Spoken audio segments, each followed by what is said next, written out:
सबैभन्दा बढी प्रब्लम मन्दिरको सबैभन्दा बढी प्रब्लम भनेको के हो भन्दाखेरि 99% 99% अब मानिसहरूले के गर्छन् भन्दाखेरि मन्दिरमा रातो कपडा राख्छन्, जो चाहिँ रातो मन्दिरमा हुनै हुँदैन।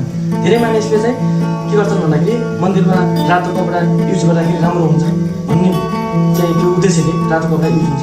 अब धेरै चाहिँ मन्दिरमा रातो कपडा चाहिँ बिछ्याउने, अनि गीताको किताबहरू हुन्छ प्रायः त मन्दिरमा गीताको किताबलाई रातो कपडाले चाहिँ बेर्दिने, अथवा रातो बल्बहरू चाहिँ मन्दिरमा लगाइदिने, अथवा नरिवललाई चाहिँ रातो कपडाले बेर्दिने भन्ने हुन्छ।